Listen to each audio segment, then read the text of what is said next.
Dead, dead, dead. Everyone and everything dies eventually, until they don't.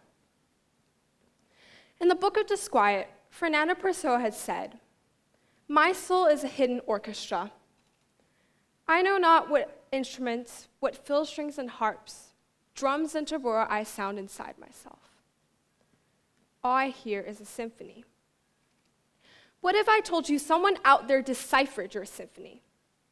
No, not just that.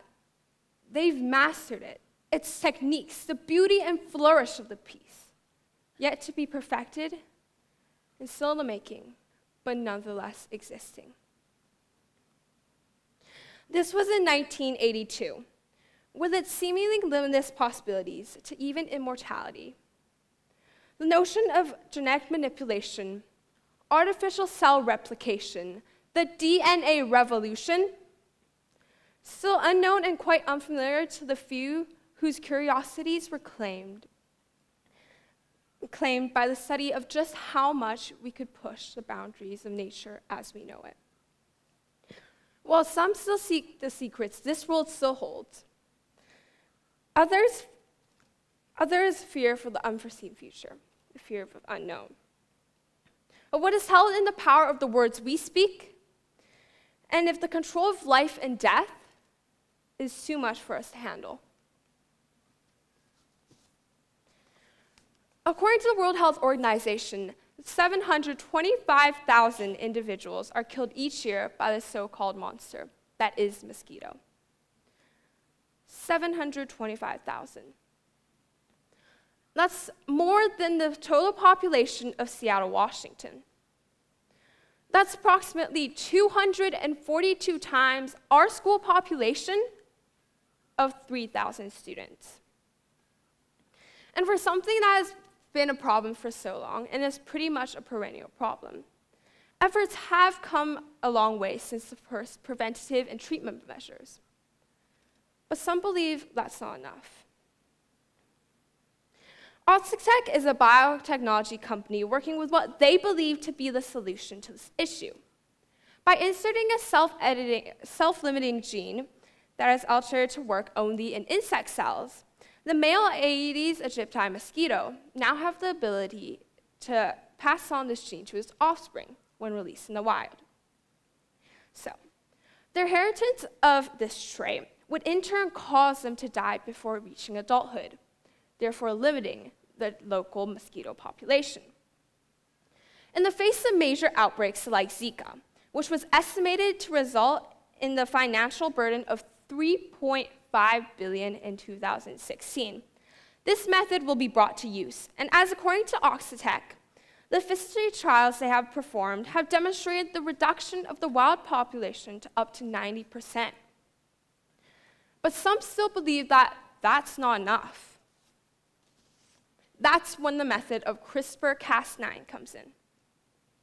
Not only are scientists testing the waters of this new form of technology on mosquitoes, but other experiments have also been conducted to correct major genetic flaws in animal models, including mutations responsible for muscular dystrophy and cystic fibrosis.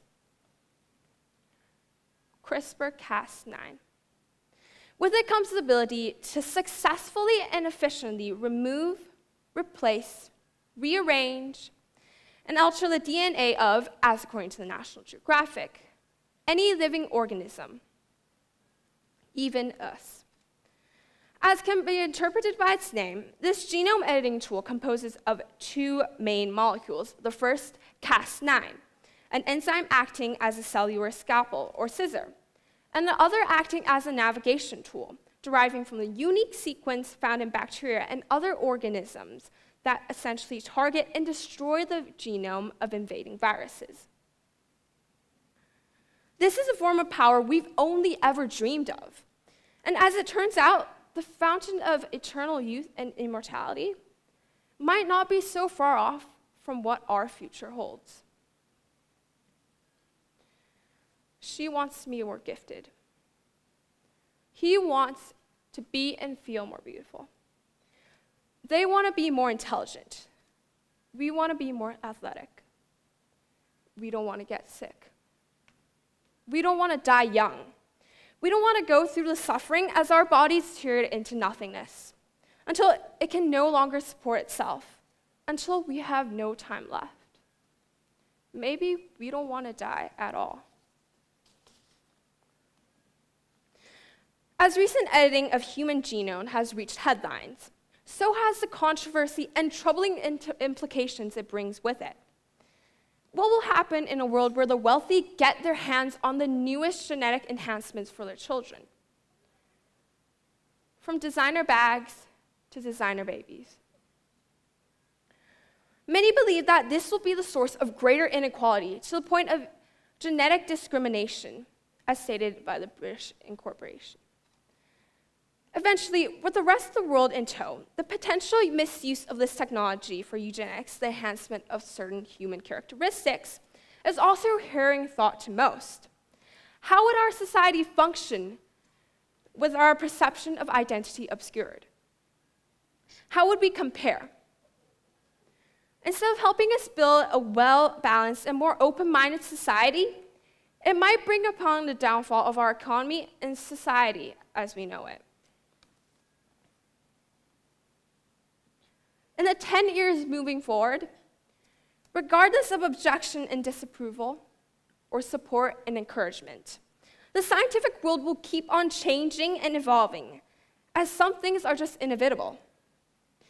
With the ethical concerns in mind, it is also important to note the startling innovations that this technology has and will be making, that arguably outweigh the potential risk of misuse that can be avoided with adequate control and regulation. We like to say our heart skips a beat or two when a pretty person walks by, or simply when we're under a lot of pressure for tests we didn't particularly study for. But we don't truly understand how serious of a claim we're making at that exact moment. On August 2nd, merely more than a month ago, American scientists successfully edited a human embryo to remove the inherited form of a heart disease, HCM, or hypertrophic cardiomyopathy. Affecting 1 in 500 individuals, this thickening of your heart muscles makes it stiff and unable to pump blood through your heart and around your body, which further raises the question of whether implementing this genetic tool is more beneficial than not, and what our future will be like with it. As this method is used to eliminate sources of disease, will scientists continue until it eliminates all causes of death? This is just the beginning. Living forever, something we dreamed of since the beginning of time. Eliminating genes that contribute to higher risk of cardiovascular diseases, genetic mutations, HIV/AIDS, enabling the transfer of pig organs to humans. Suddenly, all this seems just within our fingertips, ready for us to grasp and harness the power of. DNA is like a computer program, but far, far more advanced than any software ever created. Bill Gates said this in his book, The Road Ahead. The question is, and forever will be, if we're able to recreate something of such proportion,